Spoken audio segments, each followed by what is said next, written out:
Hey everybody, it's Raf here, founder and host of the Canvas Series podcast. Now, so today I'm going to share with you a very special segment, as this was my first talk about this project.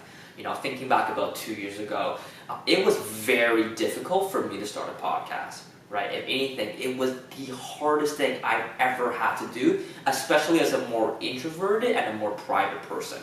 Right, growing up, I was never one who enjoyed, publicly sharing my thoughts or, doing presentations. Right, and now that I do it on a platform where thousands of people have access to it, it was really challenging for me to get started. Right, so in this talk, I share 3 key principles that helped me systematically start a podcast, and I'm certain will also help you start just about any project that does not come naturally to you. Please let me know what you think, as I'm always open for feedback. The best place to find me is on Instagram at canvas.series. Enjoy. Thank you. So I made a few slides, just kind of how my consulting brain works, so bear with me. I want to take a few minutes to quickly just talk about how, as an introvert, I started storytelling and started a podcast around that, which was definitely not easy. So a little bit about me. I started the Canvas Series just about over 2 years ago. During the day, I work at a high-growth startup called ThoughtWire, where I'm director of strategic initiatives, and before that, I was in management consulting. So, every day, it's all about storytelling, sales, fundraising, investor relations, so on and so forth. But, a couple of years ago, even, this was not something that was very natural to me. It was, if anything, very difficult. I often say that starting a podcast was probably one of the hardest things I've ever had to do, personally and professionally.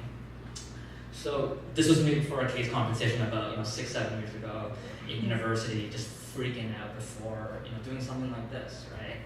And so the reason why I share this with you is to really show you that the fear is real, right? That everyone gets nervous about these type of things, whether it's public speaking, whether it's storytelling, whether it's sharing your point of view and ideas with the world. And for me, it was really around, part of it was having to embrace it out of necessity, right? Because of where my career was taking me. And, being a very structured and analytical person, I started thinking about how can I systematically, leverage my strengths and my interests to start storytelling and start a podcast as a result. And that's something I want to share with you quickly today.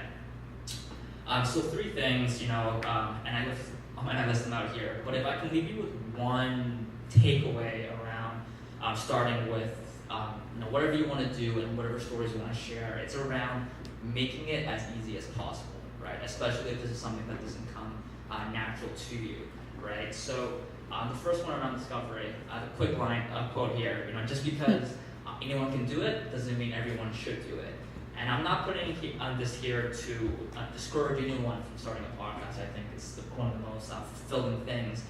But I think more importantly, when it comes to discovery, it's really discovering what you actually enjoy doing, right? So I'm sure, Mark, George, and I, we all agree, we love listening to podcasts, right? That's our preferred medium to learn. That's our preferred medium to consume content. So, when it comes to, being someone trying to start something that's not natural for you, one thing that worked for me was picking a medium that I personally enjoy, right? I can tell you, which podcasts I like, which ones I don't, what makes a good podcast, what doesn't, right? And, something I often think about before launching each episode, I always ask the question, is this something I would listen to, right? And by starting with something that you already enjoy doing, something that you love to consume, it makes life a lot easier, especially when something's so difficult and challenging.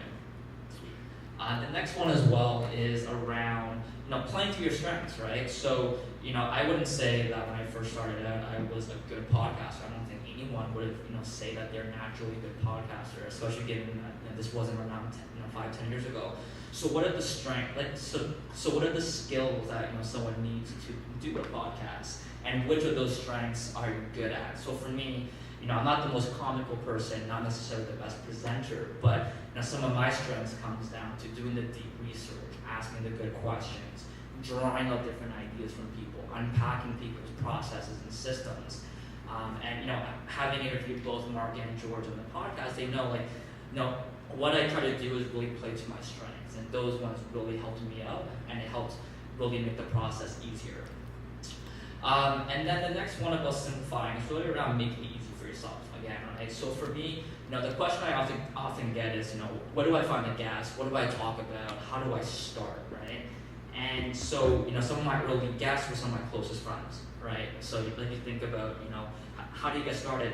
Talk to the people you're already talking to, right? Talk about the things you're already talking about. Make it as easy as possible. Remove as much friction. Remove any barrier to entry you might have to get the process going, all right? And that's something that worked really well for me. And the last piece is just around experimenting, right? So, I think there's a common idea now that we have to jump both feet into things and go big or go home. And I would actually disagree and say that it's really taking that iterative, experimental approach that really helps you build that momentum and gets you going. And that, as you compound that over episode after episode, 2 years later you have a pretty good podcast going, right? At least for me, and that's how it played out.